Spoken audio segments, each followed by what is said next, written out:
An enduring American legend continues to make some scientists investigate, while many say it's just that, a legend. Yeah, we're talking about Sasquatch, or Bigfoot. Fields Mosley met a scientist who focuses on a particular piece of evidence. What is that, Fields? Evidence are footprints, and there are a lot of them found every single year in North America. And I'm going to show you something here. This is a size 14 shoe from our director, Bob, who works in a production department here. The size 14 shoe, 13 inches, Bigfoot footprints up to 18 inches long and a lot wider than this. Dr. Meldrum from Idaho State University says the footprints are the best evidence that Bigfoot exists. Sasquatch, Bigfoot, the wild man. The stories of large hairy creatures lurking in the woods are older than recorded time. But in the 20th century, film captured what was thought to be myth. Or did it? No matter how you answer, there is no denying the Sasquatch power in our culture, from funny commercials to laughable, low-budget horror movies. But for some, it's more than entertainment. You know Bigfoot? You folks know Bigfoot? A professor in Idaho says that Bigfoot really does exist. That professor is Dr. Jeff Meldrum from Idaho State University in Pocatello. I'm not 100% convinced, since I have not seen one. Meldrum studies how humans and primates move. He's an expert on tracks. And in 1996, he was shown large footprints made by something in the Blue Mountains of Washington. You could not make that track with a carved wooden foot, unless it was carved in the shape. From that day forward, Meldrum was hooked on the evidence, the best of which, he says, are the footprints. He has well over 100 plaster casts and frequently spots fakes and large human feet. 13.5 inches. Yeah.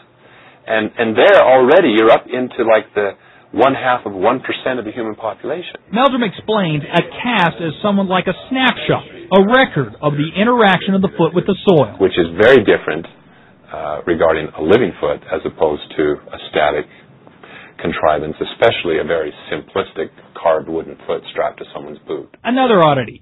He says the prints are more primate-like than human. No arch, no ball of the foot, with a flexible instep. These are not simply enlargements of human feet.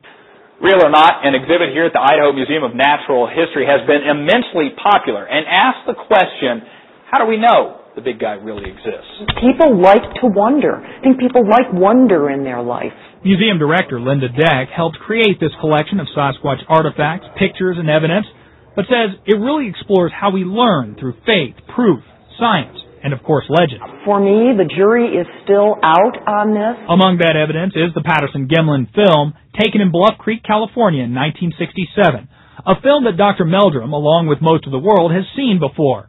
While you might look at the face, the hair, or the swinging arms, Meldrum, again, likes the feet. On this film, these feet were animated, they were dynamic, they were interacting with the soil.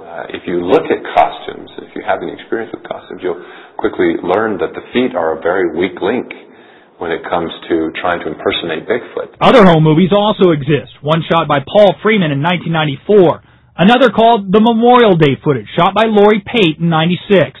Many believe it shows a female possibly carrying its offspring. Something was on its back, holding on, as she went running down the hill. Meldrum says none of the movies are irrefutable proof of the existence of a new species. But when he analyzes the primate-type movement, then sees the footprint cast taken at the scene, he can't help but wonder. I think that these must be very rare animals, a few thousand scattered across the western United States and Canada, if even that many. I think that they're quite capable, with those numbers, of sustaining the population. In Canada and the Pacific Northwest, there are tens of thousands of square miles that humans rarely, if ever, visit. Meldrum believes Sasquatch as a species makes sense, perhaps the next chapter for great apes.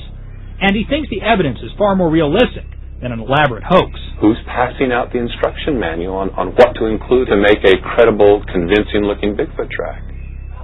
But those questions still linger. How can an animal so large be so elusive, and why haven't we caught one yet? Or at the very least, found some skeletal remains or gotten some DNA off one of the many hair samples found out there? That hasn't happened yet. Dr. Meldrum says it is a problem of rarity and geography, and he goes into a lot more detail in his book, Sasquatch, Legend Meets Science. Mark and Michelle, back to you. We love a mystery, though. I mean, it's the fun to sit around. The world loves a mystery. Yeah, it's fun to sit around and talk about. All right, Fields, thanks. Good report.